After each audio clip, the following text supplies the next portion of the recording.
open 7 days a week and no admission to come and shop. Stop in today. And we just mentioned the Hawks acquiring or visit us online at profootballhof.com/store. It appears San Antonio is perhaps scrapping Families things going affected young, by looking disasters towards the future. urgently What need does this mean, though, for support. Atlanta? Help the American Red Cross provide this is help obviously and a hope huge to move those for Atlanta. affected You're by getting a disasters, 25-year-old big and all-star small. guard, and when you Please look at it on donate to paper, Red Cross this guy Disaster fits Relief. perfectly next to Trae Young, and this was the clear intent. There are already reports that Trae Young is quote-unquote ecstatic about this move, and you see why.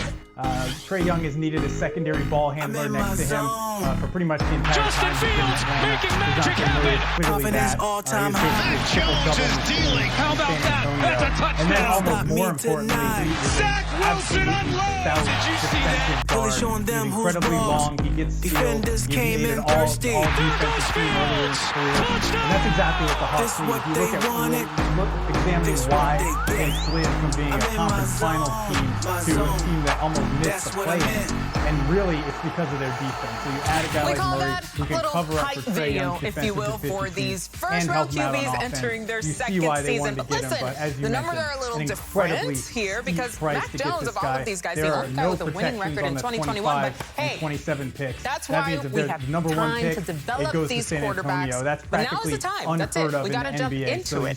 And before we talk about quarterbacks, the guys putting fear in a lot of them across the league. I mean, this is a player that almost averaged. You saw the numbers. Averaged a triple-double a season ago. The Spurs had 3 first-round picks in this past draft. So they are young. With help from the Detroit Pistons, the Knicks have cleared enough cap space to make a healthy offer to Mavs guard Jalen Brunson. The figures being tossed around over $100 million over 4 seasons. Is New York his landing spot, and is this a good investment, Colin? Young quarterbacks. It sounds like will all indications are that Jalen Brunson is going to sign with the Knicks. I don't know if they would have made all these moves had they not had at least a small amount of certainty that Jalen Brunson is going to go there. They hired his father as an assistant coach earlier, which kind of got people thinking about it. Brunson is a really good player. He proved last year in Dallas that he's not only capable of playing alongside a star, which he did with Luka Doncic, the secondary creator, but also being the main guy when Luka Doncic was out for those playoff games against the Utah Jazz. Brunson was out there putting up 30 points, dishing out assists, all this stuff.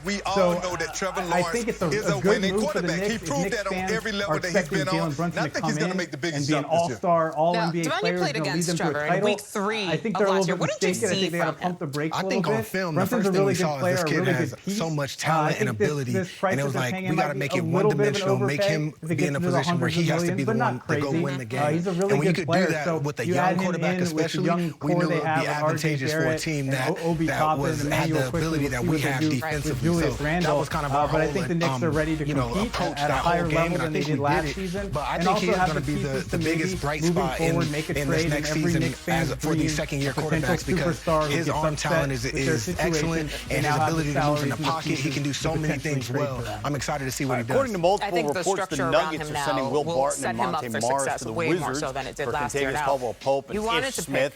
I don't get the sense that any of those 4 guys are sort of the missing you played piece. Against him. Actually either got of those teams' championship in week 9 aspirations. against Justin Fields. But maybe it is.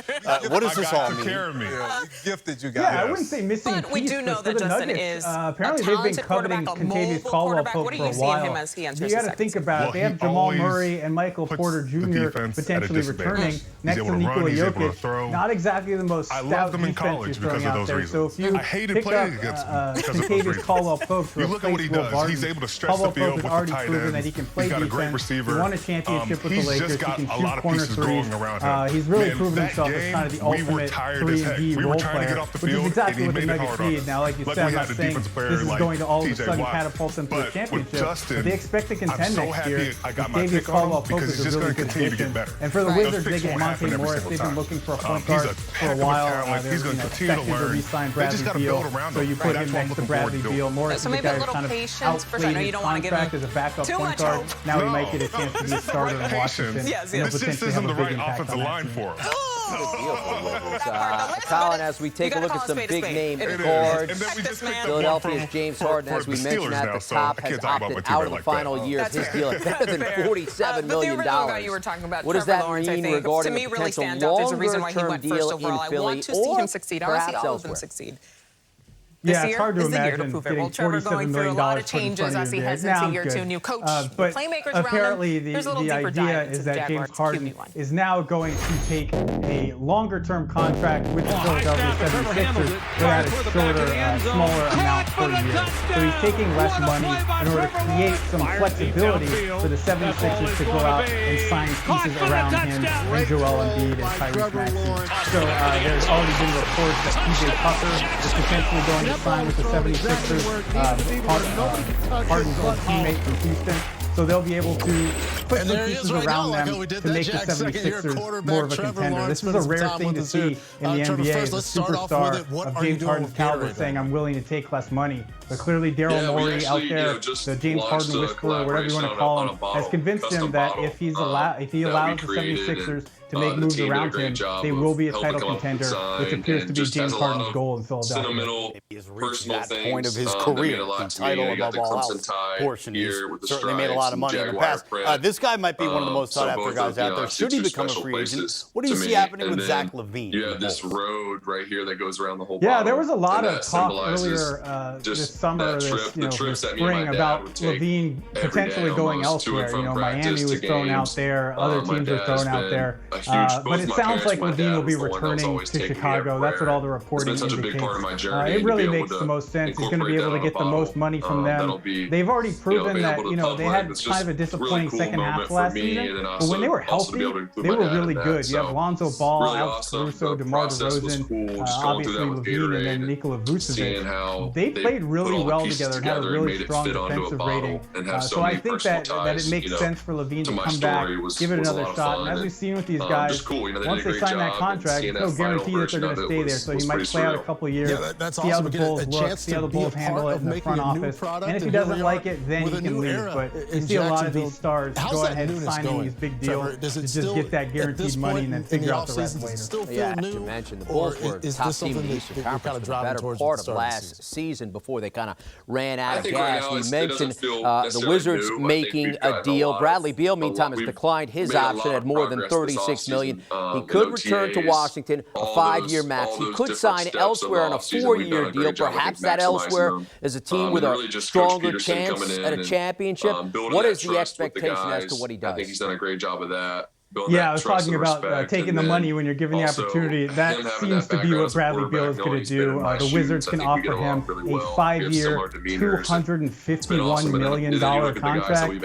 I don't think he's going to turn that down. I think he's going to take it. That's what all the reporting indicates. Were he to go to another team, it would only be for 4 years, and it would be about $70 million less than that $250. So I think he's going to take the money. For all the trade rumors that we've talked about with Bradley Beal, and it's been going on for such a long time, he's continued to say that he wants to be in Washington and he wants to win in Washington. So you have to take him at his word that he's going to continue to want to stay there and put up the numbers that he puts up. Now you add Kristaps Porzingis next to him. We mentioned Monte Morris. They have a few young players who are promising. I think there's enough there for Bradley Beal to convince himself that Washington could be a contender, not necessarily next year, but certainly in the next few seasons if things fall the right way. But more than anything, he's just going to get that money and then figure out the rest later.